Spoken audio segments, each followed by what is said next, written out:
Guggubaa akka boombii huluuqaa akka qawwee kan onneen ajaa'ibaa goota abdii hin kutanne kaman.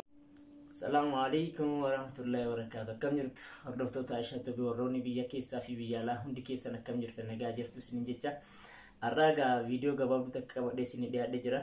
Viidiyoon kiyyallee walaloodha. Egaa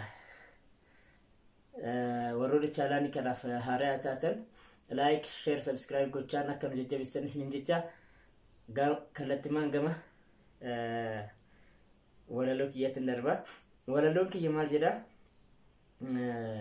Guggubaa akka boombii huluuqaa akka qawwee kan onneen ajaa'ibaa goota abdii hin kutanne kan mana hidhallee taa'ee yoomuu qabsoo isaan dhiifne mee kallattii kaa'eef kan qeerroo Oromootii fi qarreewwan Oromiyaa warreen mana hidhalleef.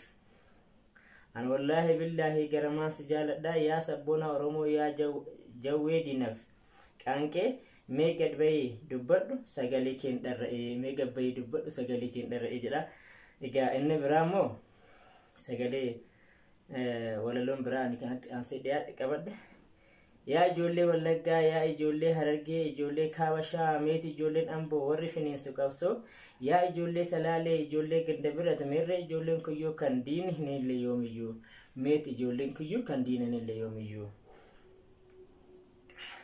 Meerree ijoolleen Gobbaa, meerree ijoolleen Baalee kan namarraan dheessine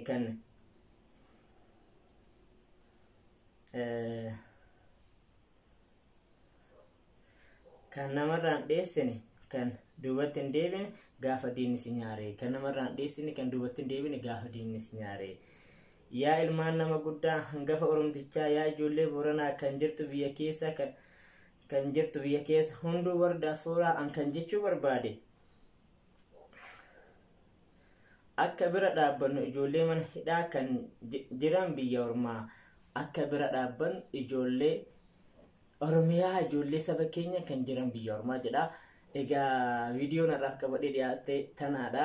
Dhaamsiisii mootuu keessatti maal akka fakkaatu walaloon kiyyallee maal akka sirraa'u qabuu fi eessatti akka sirraa'u qabu koomenti akka nu geetanii jajjabeessan jenna. Walaloo biraatii fi viidiyoo biraatiin hanga walitti deebinutti isin jaaladha. Nagaatti.